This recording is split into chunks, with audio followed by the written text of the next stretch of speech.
Yo, everybody, what be going on? Let's see.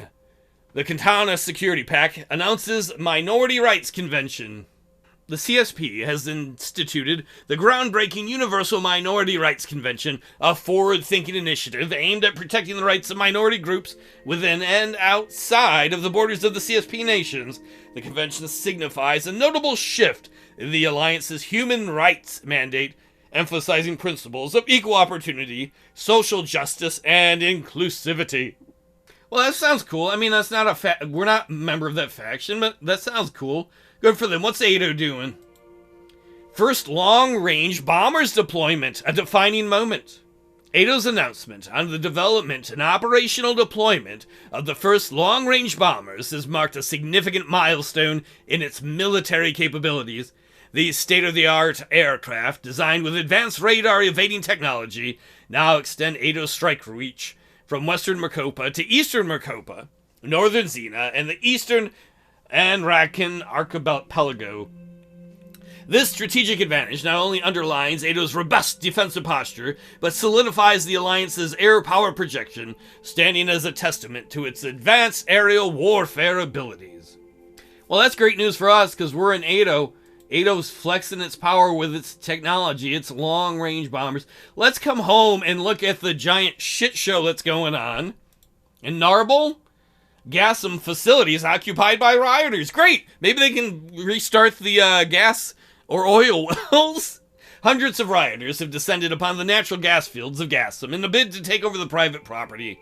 Police tried to stop the 3,000-strong group and managed to crowd control some of them, while others have entered the private facilities and taken over some of the build. Why would we care? Gassum doesn't exist anymore. Is this a vestigial tale of a report that we shouldn't see? Because it doesn't matter. There is no Gassum. More police units have arrived and begun sieging the occupiers of the offices.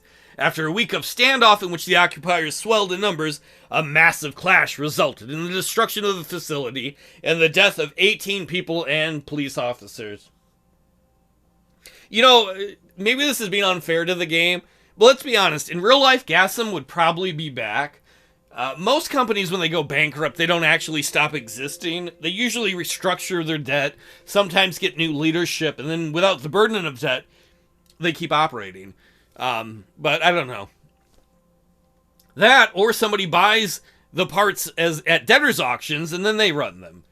But whatever, it's a game. I'm probably being just a little too hard on it to be putting it, getting your glasses out. Well, actually, sir, usually when a company goes bankrupt, there's still business being done. Estord, armored column rolls through rioters. That's probably not good. The 3rd Armored Division's military outpost was surrounded by nearly 10,000 rioters for 2 days. The rioters are like, they can't catch us all. And Iosef is like, I can run y'all over, though. The local commander reported a potential to be overwhelmed as a unit.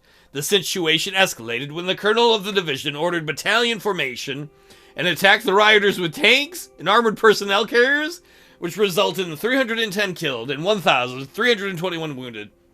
Many tanks of the column rolled through the protesters. When first aid and medical teams arrived to save lives, the colonel forbade them to treat the rioters as they were branded enemies of the state. The division has since suppressed or killed all dissenting voices in Estord and taken over the city. The situation is tense but secure. Organized crime is a problem here. Police forces are overburdened, but the military took over. Alright. In Lockhaven, protesters occupy Blue Mansion and City Hall. The Blue Mansion was taken over by violent protests that overwhelmed civil servants and state staff. Many were beaten and the property was heavily damaged. The massive protests also took over City Hall and vandalized government property. Riot police tried to disperse the crowds, which resulted in a massive clash with hundreds of wounded people. Fires burned and smoke billowed into the night. Firefighters were working hard to prevent a mass fire.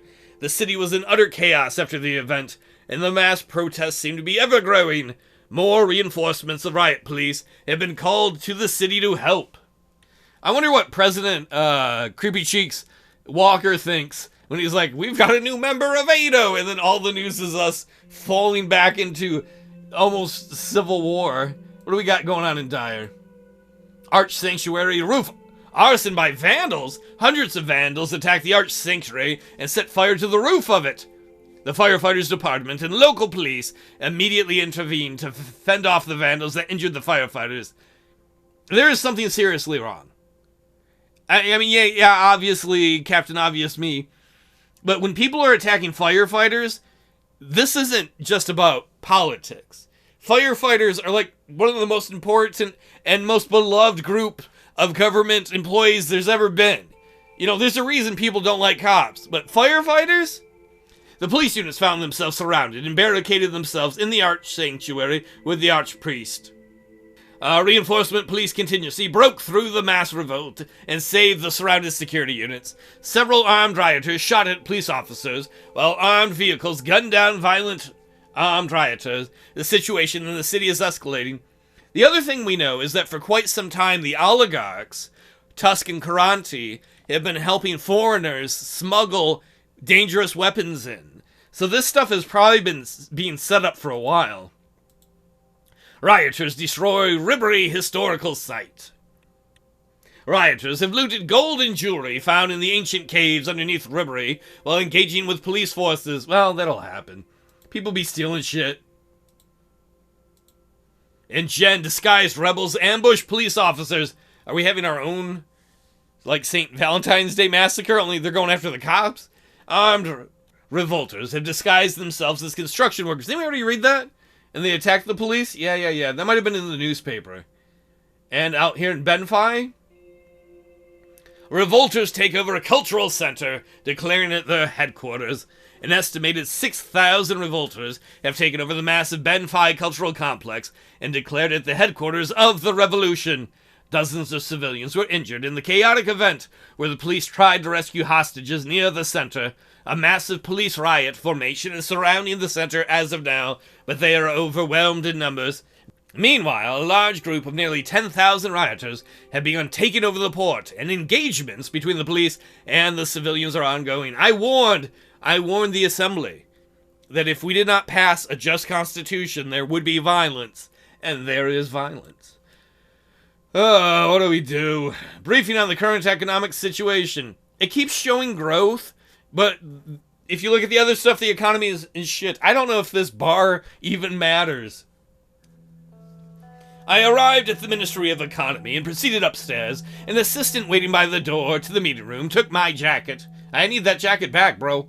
I ain't got no money. I can't afford a new one. I opened the door and entered the largest boardroom in the building. Simon was sitting alone with a glass of water and his documents laid out before him.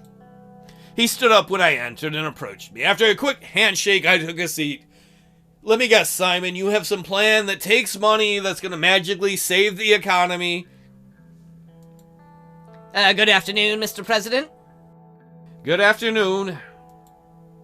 A knock was heard on the door, and Elbin entered the room. Sorry, I got held up. Did you start yet? Mr. Vice President, no, not yet, we haven't.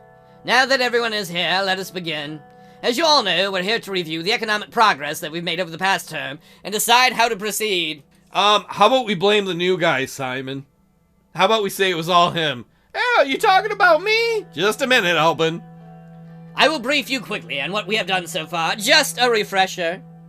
Alright, I'm going to gesture for him to begin. He gathered the documents in a pile in front of him and adjusted his glasses. From the pile, he produced 2 booklets and handed them to us. Please turn to page 5. Are we going to sing a hymn? Let's start off with our economy plan. I would like to say we're on track, but unfortunately I cannot. Our decisions so far have not been in line with our initial intention for a market economy. That is horse shit. That is absolute horseshit. There is only one thing where we did not embrace a free market economy, and that was healthcare, where we left that system unchanged. Everywhere else, we have embraced a free market economy. What Simon is saying is absolute horseshit. It looks like we're going for a mixed approach instead, something between a market and a planned economy. We have deviated from a plan. What the hell are you talking about? We have fully privatized the major corporations here. We have refused to give out government subsidies to distort the market. What he's saying is either Simon has an agenda, or this game does not understand a free market economy. This is all horseshit. This is literally horseshit. I could say I don't see a problem. We have not done that. We have not done that in the least. In every choice we can, we've picked, except for, once again, the healthcare system, a free market economy. I hope he's talking about the healthcare system, because if not, this really makes me mad. Mad enough where I might quit the LP. Because if the game can't recognize that, now hopefully the next thing is he'll say the healthcare thing and I'll feel like an idiot. I don't see a problem with that. It's sometimes necessary and justified to deviate from a plan. I agree. Circumstance changes, and so do plans. Just pointing out the facts here. Let's move on with the report. Please turn to page 16. I will, alright. The title, Status of Trade and the Effects of Foreign Policy. I'm happy to say our trade has increased since the beginning of our term. I know, we've done well on that. We are on the right path. More trade means a more vibrant economy, which means unbridled economic development. Yeah, okay. Please turn to page 17. Alright. In our attempt to repair Sordland's economic system, we went for a mixed approach. We tried to cater to the needs of both businesses and the Sordish citizens. Wait, is your argument that we were in a free market system because we didn't fuck over the citizens? Because we didn't give preferential treatment to the businesses? That's not a free market! It has been a delicate balance. The bad news is our living standards are decreasing. We've been receiving more and more complaints about our welfare systems. Oh, that's not good. Neither for the people of Sordland nor our re-election prospects. Exactly. Unfortunately, our country's suicide rates have increased threefold. Yeah, I know. Once I put a tax on booze, people couldn't handle things anymore. Their coping method was a little expensive. It's not that hard to make booze at home, is all I'm saying. We are currently the third-ranked country just behind Wayland and Rumburg on suicide rates, which is very alarming. This is due to our relaxed tax bill and the prostitution ban? What? What? People are killing themselves because they can't pay for a prostitute? Some of our industries have also been knocked down to their knees by our recent taxations. The demand for these goods has decreased drastically, which led businesses in these industries to begin shutting down. Some people are calling the government out for infringing on their personal liberty. Apparently, some even filed lawsuits saying taxes violate their human dignity. Their lawyers argued for them that they need it for mental health treatment. I can tell you it was nobody poor that did that, unless it's about the booze shit. Because the only companies we raised taxes on were the big companies, not the small or the medium ones. Now to page 34. Production in our country has nearly doubled since the start of our administration. It is a great success. Yeah, I know. I mean, like, trade has gone up, production has gone up. I couldn't have asked for more. Good work, y'all. Oh, we can do much more. Let's aim to double that during our next term. Can somebody get a gag to shut this idiot up? Teamwork makes it happen. Now, moving on to logistics. Our situation has improved above and beyond our expectations. Our infrastructure projects have paid off in the long term. Smoother commutes, easier access, faster delivery times. Everybody's happy. Simon, I got a question for you, and I'm not trying to shit on you, but I will. These things all sound amazing, right? Why is everybody murdering each other in the streets, and why do we still have massive unemployment then? It can't just be because we're taxing some rich corporations. We're very close to the end. I want to talk about a few numbers. Please turn to page 57. I have prepared a chart. Ooh, charts and graphs! Charts and graphs! Hell yeah! Our inflation rate is currently at a staggering 49%, way up from 10%. It might be the highest in Sordland's history. The Sordish Ren has been wildly fluctuating as a result, and consumer prices have gone up. Okay, there's a major problem right there. That is a massive problem. Oh, which means that Sordish citizens are angry at the government. Yeah, they got a fucking right to be when you have runaway inflation. We've tried to, we're just short of a balanced budget. I've tried not to overspend. I have failed a little bit in that, admittedly. We're not at a zero. We need to fix this. There's nothing more important than the well-being of the citizens. Agreed. Mr. President, do you have any questions so far? What is their debt situation? It's not like I can see it right there. It's not that bad, but we gotta find a way to get that money. Our debt is at 513 billion SR, way more than the 427 billion SR at the beginning of our term. Basically, it has budged significantly down from where we started. I would still consider this as an economic loss, as we inherited a recession. We essentially increased the possibility of an uncontrolled debt spiral. How are we doing with unemployment? That is a problem. Despite all the new trade and all the new growth in the economy, unemployment has been bad. The unemployment rate remains steady at 16%. The stagnation is mostly due to the lack of investments and average economic planning. We've had lots of investments. Agnolia has, Arcasia has, Lesbia has. What are the latest numbers on the GDP? Our current GDP is 114 billion SR, a major decrease from the 310 SR we had at the beginning of our term. As per the latest stats, the economy shrank 18% on average in the last 4 years. In short, we're suffering from a decreased economic capacity. Time out. I'm calling a timeout a second. This doesn't make any economic sense. So our production has doubled, our trade has increased, yet our GDP has dropped massively? That doesn't even make any sense. That's not even possible. And in fact, inflation should probably make our GDP look like it's actually higher. Even if you decided to adjust the GDP for inflation, doubling our production and then having it because of inflation would give us a GDP that was about the same as before, not a massive drop. I don't think this game has any concept of how economics works. All right, back to the LP. All right, that's all the questions I had. Very well. I want to quickly highlight our budget expenditure. My numbers indicate that overall, we have been fairly balanced in spending on our government budget. That's what I'm saying. We have increased the debt some. That's on me. I own it, but by and large, we have tried to stay balanced. A balanced approach is good. However, we shouldn't forget that money that is not spent is just pieces of paper. Now, going into the elections, and hopefully a second term, we need to decide on the way forward. One thing is clear, we need a bigger budget. Where are you going to get that, Simon? Are you going to take up a second job that can pay for it? Because right now, we don't ever seem to get paid for new tax money. We shouldn't start our next term with a budget deficit. What should we do, Mr. President? Any ideas? We could take a loan from the International Fund, but then we have to deal with them on our ass. Nothing comes to mind right now. We'll have to make do with what we have. Very well, sir. Now that that's out of the way, during our first term, we have faced many challenges in the midst of a recession. We have worked hard to fight against the odds, but it was not enough. Our economy has been hit hard by the fallout of the polio pandemic. Shops and even cities have to be completely shut down to protect our citizens and stop the spread of the deadly disease. Violent unrests are still happening across the country. The tensions chased away potential investments that would have created more jobs and boosted our economy. Simon paused to wipe his glasses, then swallowed before continuing. Yeah, I'm more than a little pissed at the security forces and the military. We spent a lot of money to upgrade that shit, and they don't seem to have any control on maintaining peace and order and security. Mr. President, you may have surmised from the numbers I have given you that the economy has worsened considerably over the course of our administration. I wanted to prepare you for the truth. This is no longer a mere recession. We have entered a period that historians might reasonably refer to as the Sordish Great Depression.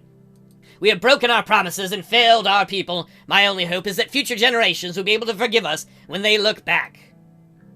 You know what? I am done. I am done with taking shit for these idiots. All of the blame falls on your... You know what? Fuck it. This is my fault. I made the decisions that led us here. I don't regret them, though. Don't blame yourself, Mr. President. Oh, for one thing, the previous vice president doesn't exactly strike me as an economic mastermind. I'm here to correct his mistakes. Claven, if you could do that, I'd be amazed, but I'm not going to stop you. We'll get through this together, sir. That is all for our meeting today. Thank you for coming. The meeting dispersed. I hurried to the cafeteria to get a cup of coffee.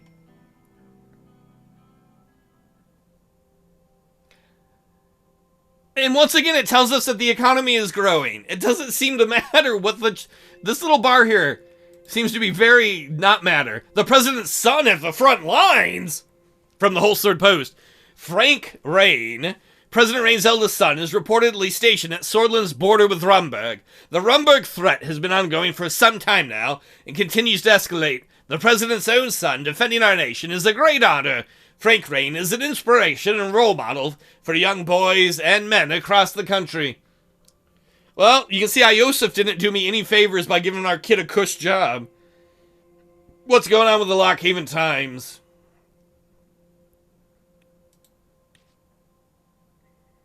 Alfonso Foundation expands reach to Anraka and Arcasia. How is that possible? I thought Alfonso disappeared. It literally said Alfonso disappeared because he went broke with Gassam. I guess his foundation somehow exists? In a heartening development, the Alfonso Foundation has announced plans to extend its benevolent mission to Anraka and Arcasia, aiming to combat homelessness in these nations. This move reaffirms the Foundation's commitment to social upliftment. Hey, you might have to give your old founder a place to live. He might be homeless too. Transcending borders to provide assistance where it's most needed. As the Foundation expands, many look forward to seeing its positive impact on the global stage. The idiot red youth and young swords clash again. It started with both sides peacefully protesting. Unfortunately, a red youth member decided to attack a young swords member over the death of Bernard Circus. That happened a long time ago. Why are you rehashing this old shit, you idiots? Local police are trying to de-escalate the situation to no avail. Lilius, where the hell are you? And in geopolitics, Anraka's military night. Nuclear-powered vessels make waves. In an impressive feat of naval engineering, Anraka has unveiled its first nuclear-powered aircraft carrier, accompanied by nuclear-powered submarine aircraft carrier, housing 8 planes. Okay, good for them. Is there a reason I care? Where are they at? I don't see them. Maybe I'm missing them. Alright, let's get back to stuff inside our country, though. What do we got here? Tons of salmon left rotting in storage. The mayor of Lenker requests financial aid for the city to slow down. Oh, fuck off. Increased crime and racial violence. That's awful. The mayor of Sarna requests financial aid. Morble, soon to be a ghost town. The mayor of Morble requests financial aid for the city to combat the increased emigration. He reported the city will be a ghost town in a few years. What do we have in Volgan? Economic stagnation? That's not a surprise. So we've got 2 choices. One in Lockhaven. Well, first of all, let's look at this.